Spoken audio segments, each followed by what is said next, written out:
तो इस कहानी की शुरुआत एक कपल से होती है, केट और जस्टिन, जो दोनों ही बहुत ज़्यादा खुश हैं क्योंकि जल्द ही वो मॉम और डैड बनने वाले हैं।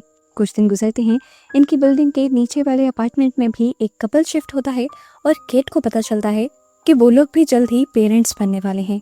केट ये जानकर बहुत ज़्यादा एक्साइटेड हो जाती है, इसीलिए केट एक दिन इस नए आने वाले कपल के लिए अपने घर पर डिनर प्लान करती है। खैर, ये लोग डिनर करने के लिए बैठ गए और यहाँ हमें फील हुआ कि दूसरा कपल यानी थेरेसा और उसके हस्बैंड इस अपार्टमेंट को देखकर कुछ ज़्यादा खुश और इम्प्रेस नहीं हुए थे। और बातों ही बातों में केट नोटिस करती है कि थेरेसा अपना उतना ख्याल नहीं रख रही थी जितना उसे रखना चाहिए था। वो तो यहाँ पर वाइन भी पी लेती है, हालांकि ऐसी हालत में उसे कुछ भी ड्रिंक नहीं करना चाहिए था। और थेरेसा से उसे ये भी पता चलता है कि थेरेसा और उसके हस्बैंड इस बेबी को पाने के लिए 7 साल से इंतज़ार कर रहे थे और बहुत मुश्किलों के बाद ही उन्हें ये खुशखबरी मिली थी। और ये लोग घर जाने के लिए बढ़ जाते हैं। थेरेसा इस टाइम आगे आगे थी, हॉलवे से इन्हें गुजर कर नीचे जाना था, लेकिन हॉलवे की तो लाइट ही नहीं थी। इसी सब के दौरान केट की कैट थेरेसा के कदमों में उलझ जाती है।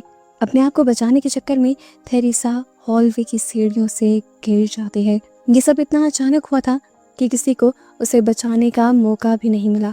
थेरेसा का बुरा एक्सीडेंट हुआ और हॉस्पिटल ले जाने पर पता चला कि थेरेसा का बच्चा अब इस दुनिया में नहीं रहा। थेरेसा और उसका हस्बैंड पूरी तरह टूट चुके थे।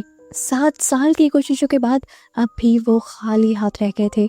इस सारी चीज़ों का इल्ज़ाम वो केट और उसके हस्बैंड पर ही डालते हैं और उनसे बोलना बंद कर देते हैं। केट को भी कहीं ना कहीं गिल्ट हो रहा था, क्योंकि उसे लग रहा था कि हॉलवे की अगर लाइट लगी होती तो वो सारा हादसा ना होता। इसीलिए एक दिन केट अपने हस्बैंड जस्टिन को मनाकर थेरेसा से माफ़ी मांगने के लिए उसके अपार्टमेंट में आ जाती है। लेकिन थेरेसा का हस्बैंड केट की इसी बात को पकड़ लेता है और इनके दरमियान में लड़ाई होने लगती है। थेरेसा का हस्बैंड तो जस्टिन को मारने भी वाला था, क्योंकि उसे लग रहा था कि जस्टिन की लाइट ना लगाने की वजह से उसका बच्चा जिस दुनिया में नहीं है। ये देखते हुए केट को भी गुस्सा आ जाता है और वो कहती है कि ये हमारी शराफत है जो हम आप लोगों से माफ़ी मांगने आ गए। गलती हमारी नहीं है, गलती उस दिन आपकी वाइफ थेरेसा की ही थी। मैंने खुद उसे वाइन पीते हुए देखा था उस दिन। अगर उसे इस बच्चे से इतनी ही लगन थी तो वो अपना ख्याल क्यों नहीं रख रही थी। अब थेरेसा को लगता है कि वो फंस जाएगी, इसीलिए वो इन इल्ज़ामों से साफ साफ इनकार कर देती है। इस तरह इनकी बहस और बढ़ती है और केट और जस्टिन यहाँ से चले जाते हैं इस इरादे के साथ कि वो कभी दोबारा इस कपल से नहीं मिलेंगे। कुछ वक्त गुजर जाता है और उसके बाद हमें दिखाया जाता है कि फाइनली केट के घर एक प्यारे से बेटे का जन्म हुआ है। इनका बेटा पैदा होने की देर थी कि उनके वो नेबर्स दोबारा इसी अपार्टमेंट में आ गए, जो कुछ दिन के लिए इस अपार्टमेंट को छोड़कर चले गए थे। अब जब से ये लोग वापस आए थे, इनके रवैये भी बदले बदले रहने लगे थे। थेरेसा तो अब रोज बहाने बहाने से केट के हस्बैंड के ऑफिस जाने के बाद ही केट के घर आने लगती थी। वो रोज केट के लिए कुछ खाने के लिए लाती थी। केट को ये सब अजीब तो लगता था, पर इन सारी चीजों को बर्दाश्त करना उसकी मजबूरी थी। वो जानती थी कि थेरेसा उसके बेबी को देखकर कुछ पल के लिए खुश हो जाती है और वो इस गिल्ट में कभी भी थेरेसा को अपने घर आने से नहीं रोक सकती थी, क्योंकि उसे लगता था कि उसका बच्चा केट की वजह से ही मारा गया है। लेकिन इस सब के बावजूद केट को एक अजीब सा डर लगा रहता था। उसे ऐसा लगता था कि जैसे उसके बेटे के ऊपर कोई बहुत ही बड़ा खतरा मंडरा रहा है। वो अपने बेटे की ज़्यादा से ज़्यादा केयर करने लगी थी और इसी सब में वो कई कई दिन सो नहीं पाती और उसकी तबीयत बिगड़ने लग जाती है। उसे भूलने की बीमारी तक हो जाती है। इसी सब में एक दिन थेरेसा आकर उसे कहती है क्यों ना आज हम स्विमिंग करने के लिए चलें। केट, जो कि काफ़ी अरसे से घर में ही बंद थी, वो इनकार नहीं कर पाती और थेरेसा और उसके हस्बैंड के साथ स्विमिंग करने के लिए चली जाती है। यहाँ उसे काफ़ी अच्छा महसूस होता है, लेकिन उसे थेरेसा और उसकी हस्बैंड की आंखें बहुत ही ज़्यादा अजीब महसूस होती हैं। उसे कई मर्तबा ऐसा महसूस होता है कि जैसे वो दोनों आंखों आंखों में कुछ अजीब सा प्लान बना रहे हों। इसीलिए वो अपने बेबी को उनसे छुपाने की भी कोशिश करती है। लेकिन यहाँ उल्टा थेरेसा केट से कहती है कि हम सोच रहे थे कि क्यों ना तुम्हारे बेबी की कुछ दिन बेबी सिटिंग हम कर लें। मुझे लगता है कि तुम काफ़ी थकी थकी रहने लगी हो और हम भी घर पर काफ़ी ज़्यादा बोर हो जाते हैं। केट मानना तो नहीं चाहती थी, लेकिन जो आजकल उसकी हालत थी उसके लिए वो मान जाती है और एक दिन के लिए वो अपने बेबी को अपने हस्बैंड से पूछकर थेरेसा को दे भी देती है। उस दिन का वो पूरा टाइम अपने साथ गुजारती है और अपने भाई की ग्रेव पर बिछाती है।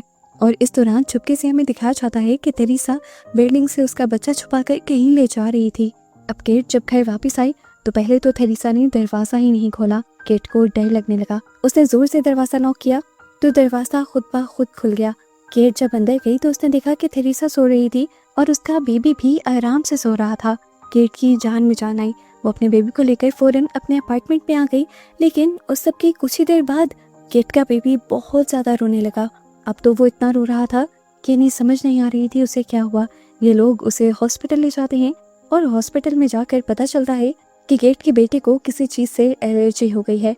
थोड़े दिन बाद थेरेसा और उसका हस्बैंड केट और उसके हस्बैंड को अपने घर बुला लेते हैं एक डिनर के लिए। डिनर के दौरान केट नोटिस करती है कि थेरेसा उसके हस्बैंड के कुछ ज़्यादा ही क्लोज जा रही थी और वो उसके बेटे को भी अपने करीब रखने की कोशिश कर रही थी। केट को ये सब बहुत ज़्यादा अजीब लगता है, लेकिन वो किसी से कुछ भी नहीं कहती। उसके दिल में अब अपने हस्बैंड और थेरेसा को लेकर शक पैदा हो जाता है। एक दिन जब वो अपने घर पर होती है तो उसे बेबी मॉनिटर में किसी बड़े इंसान की सांस लेने की आवाज़ें सुनाई देती हैं। वो जब अपने बेबी के रूम में जाती है तो देखती है कि उसका बेबी तो आराम से सो रहा था और आवाज़ें वॉशरूम से आ रही थी। वॉशरूम में जाकर उसने देखा वहाँ पर कोई भी नहीं था, लेकिन बाथटब पूरा भरा हुआ था और पानी उसमें से बाहर निकल रहा था। उसने बात जाकर जस्टिन से पूछी कि क्या बाथटब तुमने यूज़ किया था। जस्टिन ने कहा ऐसा कुछ नहीं हुआ और अब केट को और भी ज़्यादा उलझन होने लगी। फिर कुछ दिन गुजरने के बाद केट और उसके बेटे के साथ बहुत ही ज़्यादा चीज़ें अजीब रहने लगी। कभी केट बीमार हो जाती थी तो कभी उसका बेटा बीमार हो जाता था और घर में ऐसी चीज़ें हो रही थी जो उसने कभी की ही नहीं होती थी, जैसे किसी रूम की लाइट का ऑन रह जाना, किसी नल का ऑन रह जाना। ऐसा महसूस होने लगा था केट को कि जैसे कोई उसके घर पर रहने लगा है। वो इन सारी चीज़ों से तंग आ जाती है और अब पता चलाने की कोशिश करती है कि ये सब हो क्या रहा है। इसीलिए वो एक दिन थेरेसा को कहती है कि क्या तुम मेरा बेटा एक दिन के लिए ले सकती हो, मुझे किसी काम से जाना है। अपना बेटा थेरेसा को देने के बाद वो अपने अपार्टमेंट में वापस आ जाती है, क्योंकि उसे शक थेरेसा पर ही था। वो अपने अपार्टमेंट में छुपकर देखना चाहती थी कि थेरेसा अब क्या करेगी। वो नोटिस करती है कि थेरेसा उसके बेटे के साथ बहुत सारी पिक्चर्स लेती है और उसे ब्रेस्ट फीड भी करवाती है। खाने पीने का तो थेरेसा पहले भी ख्याल नहीं करती थी और इसी वजह से केट के बेटे को ज़्यादातर एलर्जी रहती थी और वो बीमार रहता था। खैर केट अब वापस आकर थेरेसा से अपना बेटा ले लेती है और यहाँ उसे पता चलता है कि थेरेसा अब अपने हस्बैंड के साथ लंच के लिए जाने वाली है। ये सुनते ही उसे तो मौका मिल जाता है अपना काम निकालने का। केट के पास इस अपार्टमेंट की एक स्पेयर की थी जो उसे यहाँ पर रहने वाले पुराने कपल ने दी हुई थी। वो स्पेयर की को निकालती है और जल्दी से थेरेसा के घर चली जाती है। वो जानना चाहती थी क्या उसके साथ जो कुछ अजीब हो रहा है उसके पीछे थेरेसा ही है। इन सारे सवालों का जवाब उसे जल्द मिल भी जाता है जब वो यहाँ पर थेरेसा का कैमरा उठाती है और उसमें उसे अपने बेटे के साथ थेरेसा की बहुत सारी पिक्चर्स नजर आती हैं। इन सारी पिक्चर्स में थेरेसा ऐसे ही एक्ट कर रही थी जैसे वो इस बच्चे की असल माँ हो। केट पूरा घर चेक करने लगती है और वो दिखती है कि इन लोगों ने तो पूरा बेबी रूम भी तैयार किया हुआ था और इस बेबी रूम के अंदर थेरेसा ने अपने हस्बैंड और केट के बेटे के साथ बड़ी सी पिक्चर भी लगाई हुई थी। उसे किसी के घर में आने की आहट महसूस होती है। उसे पता चलता है कि थेरेसा के हस्बैंड अब घर आ चुके थे, इसीलिए वो चुपके से मौका पाकर इस अपार्टमेंट से बिना किसी की नज़रों में आए निकल जाती है और जाते ही जस्टिन को कॉल करती है। जस्टिन इमरजेंसी में घर आता है और केट उसे सारी सच्चाई बता देती है कि किस तरह उनके नेबर्स उन्हें धोखा दे रहे हैं। केट कहती है मुझे लगता है कि ये लोग हमारे बेटे को हथियाना चाहते हैं। जस्टिन को उसकी बातों पर यकीन नहीं होता तो केट कहती है ओह चलो मैं तुम्हें दिखाती हूँ। ये लोग इनके अपार्टमेंट में आ जाते हैं और यहाँ पर जल्दी से केट वही कैमरा उठाती है जिसके अंदर उसने थेरेसा के साथ अपने बेटे की पिक्चर्स देखी थी। यहाँ पर उसे कोई पिक्चर नहीं दिखाई देती। अब केट थेरेसा के सामने आती है और कहती है सच बताओ, क्या तुमने मेरे बेटे को कभी ब्रेस्ट फीड नहीं करवाया और क्या तुमने कभी मेरे बेटे की पिक्चर नहीं ली। जिस पर थेरेसा कहती है हाँ मैंने ली थी पिक्चर। फिर वो एक रूम में जाकर फ्रेम निकाल कर लाती है और कहती है ये देखो मैंने ये पिक्चर तुम्हें गिफ्ट करने के लिए ली थी। अब केट उस बेबी रूम में जाती है जो इन लोगों ने तैयार किया हुआ था, लेकिन यहाँ पर वो थेरेसा के साथ अपने बेटे की पिक्चर अब नहीं देख पा रही थी। वो भी कंफ्यूज हो जाती है और उसे लगता है कि ये सब उसके दिमाग का वहम है। जस्टिन उसे खींच कर घर ले जाता है और उससे कहता है तुम्हारी दिमागी हालत ख़राब हो गई है, अब लगता है मुझे ही कुछ दिन घर पर रहना होगा। केट भी हैरान परेशान थी। अभी आधे घंटे पहले जो उसने सबूत देखे थे वो सारे के सारे इतनी जल्दी कैसे गायब हो सकते थे। उसे भी लगने लगता है कि उसी का दिमाग ख़राब है, इसीलिए वो हर चीज़ को अपने दिमाग से निकाल देती है और नई लाइफ शुरू करने का फैसला करती है। आज वो जस्टिन के साथ वॉक पर भी जाती है और नहर के किनारे खड़े होकर अपने बेटे को प्यार से देखती है और उसे कहती है मैं तुमसे बहुत प्यार करती हूँ और हमेशा तुम्हें अपने पास देखना चाहती हूँ। इसी दौरान जस्टिन वहाँ आ जाता है और वो केट की परेशानी समझते हुए उसे कहता है केट तुम परेशान मत हो, हम कुछ दिन बाद नए अपार्टमेंट में शिफ्ट हो जाएंगे। ये बात सुनकर केट को तो जैसे बिल्कुल नई जिंदगी मिल गई थी। वो बहुत ज्यादा खुश थी। ये लोग जल्दी जल्दी एक नया अपार्टमेंट ले भी लेते हैं और केट जस्टिन से वादा लेती है कि वो इस बारे में थेरेसा और उसके हस्बैंड को कुछ नहीं बताएंगे। जस्टिन भी अब मान जाता है। अब जिस दिन इन्हें शिफ्ट होना था उसी दिन जस्टिन को ऑफिस से एक ज़रूरी मीटिंग की ईमेल आ जाती है। जस्टिन केट से कहता है, मुझे कुछ देर के लिए ऑफिस जाना है, इतने में मूविंग वैन वाले आएंगे, तुम काम शुरू करवा देना। जाते हुए वो केट को उसका दूध भी देकर गया था जो रोज़ केट पिया करती थी। जबकि जस्टिन जब ऑफिस पहुंचता है तो उसे पता चलता है कि ऑफिस में तो किसी ने उसे नहीं बुलाया था। और अब जब वो अपनी ईमेल्स खोलकर चेक करता है तो देखता है कि उसे अपनी वाइफ केट की तरफ से ही एक मेल रिसीव हुई थी जिसमें उसने लिखा हुआ था, आई एम सॉरी। जस्टिन जैसे ही ये मेल पढ़ता है तो डर के मारे उसकी हालत खराब हो जाती है। वो भागता भागता घर पहुंचता है लेकिन घर पर उसे केट कहीं नहीं दिखाई देती। जबकि हम देखते हैं कि केट तो अपने बेटे को लेकर बाहर निकल गई थी। वो उसे लेकर उसी नदी के किनारे गई थी जहां वो अक्सर जाया करती थी और अब उसने अपने बेटे को नदी में गिरा भी दिया था। यहाँ जब तक जस्टिन घर आया था तब तक केट घर वापस भी आ गई थी और उसने बहुत सारी एंटी डिप्रेसेंट खाकर बाथटब में डूबकर अपनी जान भी ले ली थी। बाथटब में जब जस्टिन ने केट को देखा तो उसकी जान ही निकल गई।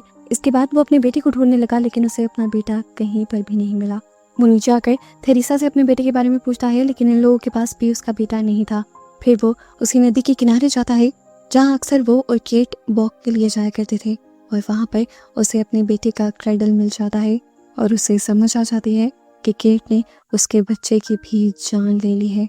जस्टिन फूट फूट कर रोने लग जाता है और टूट जाता है। अगले सीन में हमें अब उसकी वाइफ और उसके बेटे का फ्यूनरल दिखाया जाता है जिस फ्यूनरल में थेरेसा और उसके हस्बैंड भी थे। इस सब के बाद हम देखते हैं कि जस्टिन ने फैसला कर लिया था कि वो अब इस मनहूस अपार्टमेंट में नहीं रहेगा। उसके यहाँ से जाने से पहले अब थेरेसा भी उसे बताती है कि वो अपने हस्बैंड के साथ उसके मुल्क वापस जा रही है और शायद अब वो लोग भी कभी वापस यहाँ नहीं आएंगे। यहाँ लगता है कि मूवी ख़त्म हो गई लेकिन यहीं पर तो मूवी अपना असली मोड़ लेती है। हमें कुछ दिन पहले का सीन दिखाया जाता है जब जस्टिन केट को दूध देकर गया था। केट उस दूध को लेकर ऊपर आ गई थी। केट ने जैसे ही वो दूध पिया तो उसे चक्कर आने लगे। वो चक्कर खाते खाते खिड़की के पास जब गई तो नीचे से थेरेसा उसे अजीब से तरीके से देख रही थी।